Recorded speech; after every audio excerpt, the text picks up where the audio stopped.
On this week's Tuesday Talk, we are answering a question from a viewer like you, which is what we do on Tuesday Talks. A viewer like you. Mm-hmm.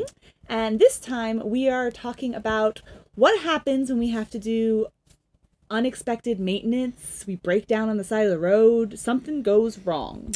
And this is the first video where we're trying a new little intro at the bottom where we're not doing the overlay. We're just putting some words down here. So if you like that, let us know. If you hate it, let us know and we'll try something else. Penny, you're kind of in the way. Okay, unexpected maintenance or something goes wrong. As many of you know, this happened to us when our tire blew out near the salt flats, or in the salt flats, in May of last year.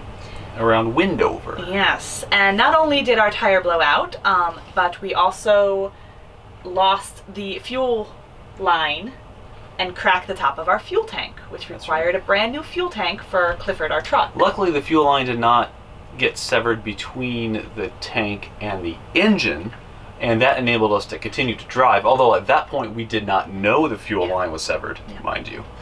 We just thought that our tire was thoroughly trashed. So what happened, we have the tire blow, Steve pulls us over safely, which is awesome, and we go and we take a look and we realize, yeah, this is probably something we need help with, so we call roadside assistance. Luckily we had cell phone service. We kind of figured the damage was a lot worse. Yeah. The tire was completely shredded. Yeah, we'll post a picture here. The quarter panel on the rear of the Dodge was bent really bad. And we kind of figured we probably shouldn't be driving on this. Once the tow truck guy came out, he just kind of figured that all we needed to do was change a tire, and that's what he did, and we drove in. Yeah, we had about a half an hour still to drive into Wendover. Didn't realize it wasn't as serious as it. Well, we thought it was more serious than it actually was. And then we thought it was less serious than it actually was. Yes. Yes. So we called roadside assistance. They got a tow truck. Well, yeah, they got a tow truck out there. They wouldn't have been able to tow us, but they did change our tire. We limped into Wendover. We were planning to boondock, and this is why you need to be flexible, because we were planning to boondock. Thought that probably wasn't a good idea, considering we were going to be kind of outside of town, and instead looked up what campgrounds were in the area, and we went to the KOA. There's a KOA. Yep. Yeah. And we ended up being at that KOA for a week, because not only did we need tires, we also needed to get a new fuel tank, and that was that whole saga. But I got to talk about my camera equipment. Yes, you did. That was really cool. Yeah.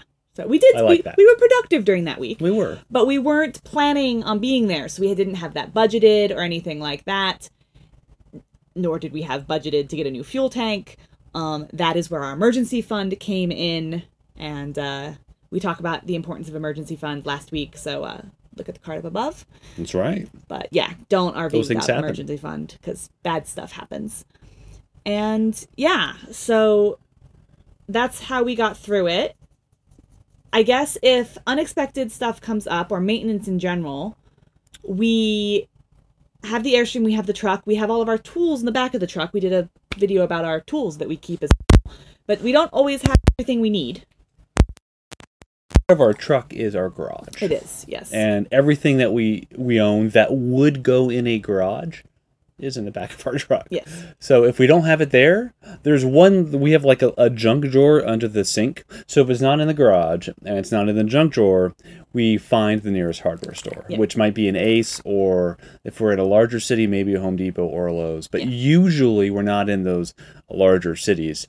So we're looking for the smaller hardware stores. Like that one in Sun Valley where it's like a hardware store and grocery store kind of all in one. Yeah. It's very strange. So yeah, we try to do whatever we can to keep up on things ourselves. If small things break, we fix it. We try to keep up on maintenance, because that means hopefully things won't break badly down the road. I'm horrible at keeping up with maintenance. I'm not good. I try. And my dad, who I know is watching this, will watch at some point. He always chides me, and for good reason, for not keeping up on maintenance, because I suck at that. I'm just not.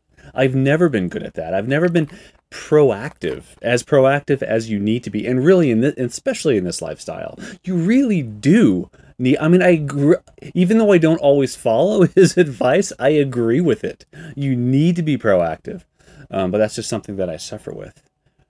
We'll do better. I'll keep nagging. So we take. You don't have to nag though. I don't think that's necessary, but so we take care of whatever we can. And we do maintenance on whatever we can, but things are still going to break. You're still going to have something happen to the truck.